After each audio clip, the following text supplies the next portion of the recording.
Hello, my name is Kslo. I currently live in Houston, Texas, but I'm originally from Spokane, Washington, and I am not good at this. Okay, starting again. Hi, my name is Kslo. I am from Houston, Texas, and I'm originally from Spokane, Washington, Pacific Northwest in the house. This is my athlete search for Phorm, and they requested that I send in a video to kind of get to know my personality and kind of explain what drives me, what motivates me, and why I do what I do. And the fact of the matter is, I'm not good at this part. I think putting my life out in the public is very scary. And Instagram and Facebook and everybody that gets on and appears to be really good at it. I don't know if maybe they are and I just need to practice, or if we're just really good at editing. But this is my go at trying to show you how terrifying it is to put yourself out there and use words rather than show you. I've always been a show person. I've always been a person that lets my parents always raised me, and it still rings true in my life. Let your feet do the talking when I was in soccer.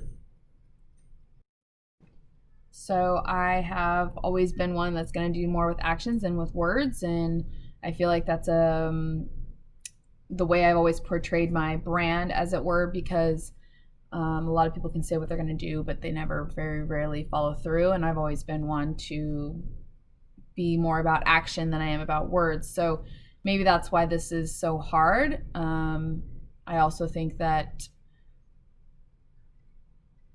I cannot allow myself to be a fraud. I'm not going to say something that I don't mean. I'm not going to put myself out there and express who I am and not really be that person. So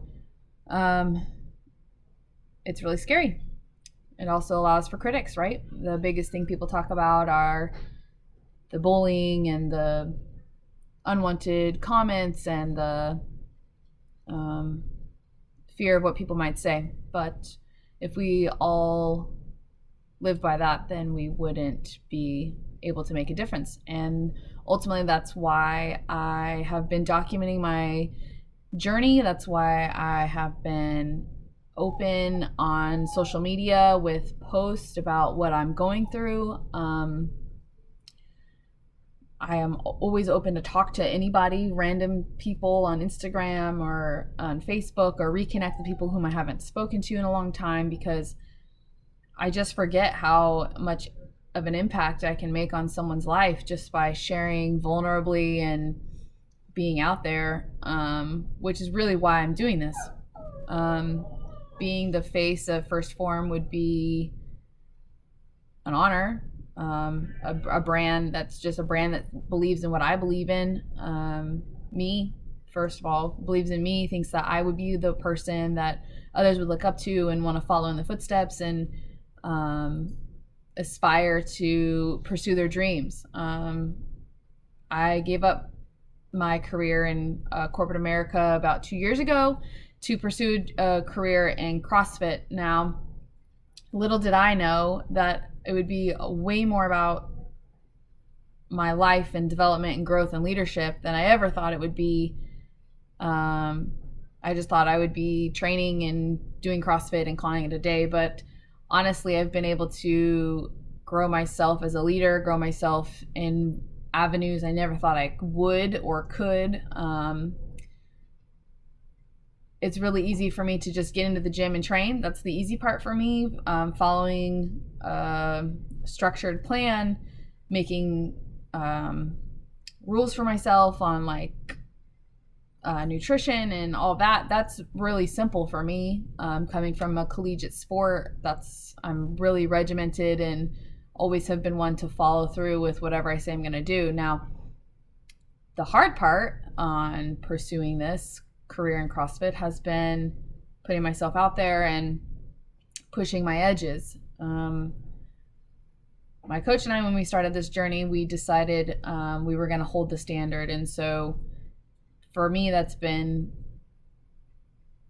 the peak of what I'm trying to pursue. So anytime we find myself wavering, we always put ourselves in a question if we're still holding the standard. And so if I'm not going to hold the standard on my performance, on my nutrition, on my mental health, on my any part of the journey is part of holding the standard. And so for us, we have core values, which I know First Phorm has core values, and I think having core values, regardless of what they are, I think are super important in someone's life and making sure they're successful. And when you're trying to pursue something may seem insurmountable at sometimes, core values are super important. So at our gym, we have core values, which are hanging on our wall, and I see them every day: courtesy, integrity, perseverance, self-control, indomitable spirit, faith, and family. And a few are super important to me. My number one is integrity, and they're all important, but number one is integrity. I feel like if I'm going to say something that I'm going to do it, regardless of how it may land for somebody. So my integrity is ultimately the thing that I have that once it's broken, it's broken. So I work very hard to make sure that I honor my word, and I follow through with and keep my integrity intact, regardless if it may be the popular thing to do or the not popular thing to do.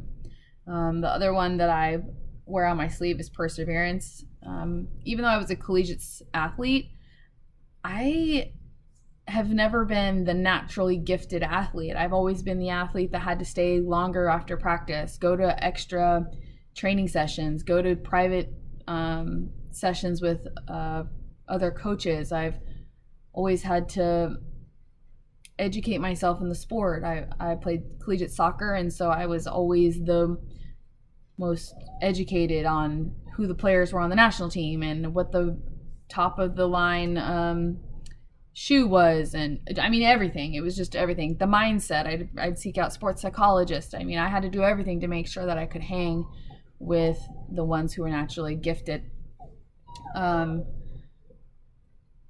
I think that is transferable into what I'm doing now. I'm not naturally aware of my body in space. Like if a gymnast were to transfer into CrossFit, that's really transferable.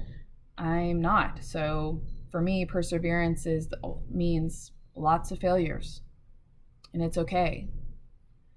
And I've always been okay with failures because, well, that's the only way I've been able to get better. So I want everyone to know that the reason I'm doing this, which is obviously very uncomfortable, my hands are sweating, this is really hard for me, but I don't think we need any more dream stealers. And when I told people that I was quitting my career to be a gym rat, as they called it, the first thing out of everybody's mouth was, I don't think you can do it, or do you know how hard of work it's going to take, or the possibility is not very high of being successful. I'm sorry, did I ask your opinion about if I should be doing this? No, I didn't. So I want to be the person who is your cheerleader and can tell you can do it. I believe in anybody and their dreams. If you have the goal, if you have the will to make a goal and a dream and actually pursue it, why should I be the one to steal it? You're the only person that knows yourself, and you're the only person that knows your commitment to. If you have the ability to pursue your dreams, I'm there for it. I'm going to help you. I'm going to cheer you on. I'm going to suggest ways to make it better, and I'm going to push you. That's just always been my natural instinct, no matter what, which is why I've always wanted to be a coach and a teacher, and why I always take a mentor role in corporate America, because I love seeing people fulfill their dreams. Who doesn't love to watch the Olympics and watch these young people talk about how much time they've put into training and they fulfill their dream of being at the Olympics or podium at the Olympics? I love to do that. I want to be a part of that. I will wear whatever color, whatever logo, whatever jersey you want me to wear, because I believe people should be cheered on. I don't think we should be stealing dreams. And ultimately, I had to come to the realization that people say that kind of stuff because they don't think that they could do it.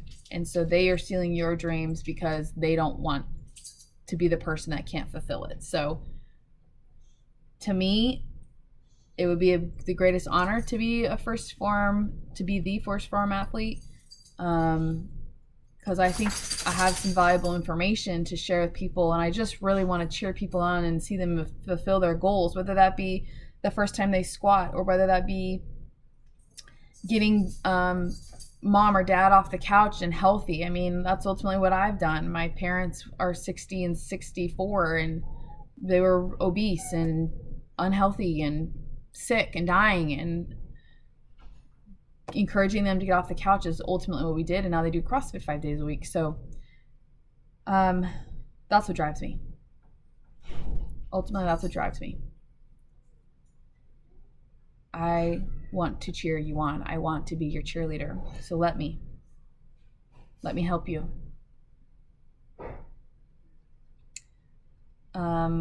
Lastly, this was out of order and I'm so sorry, but it's just coming to me. But the ultimate thing that got me going on giving up my career and going to CrossFit is because I gave up on myself. Back when I was a collegiate athlete, I quit. Yep. Worked my whole entire life to be recruited to go play Division I soccer. I made it. I did it. I quit 2 years in. I let someone steal my dream. Yep. This is why I won't let it happen anymore. This is why I want to be your cheerleader, because I still kick myself every day for letting him, my coach, steal my dreams. I take accountability for allowing myself to quit, but it'll never happen again. That fire burns bright. And ultimately, the fire won't be put out until I let myself fulfill this dream. So on my weakest day, on my sorest day, on my most tired day, I remind myself to never give up on myself ever again. So that's the truth.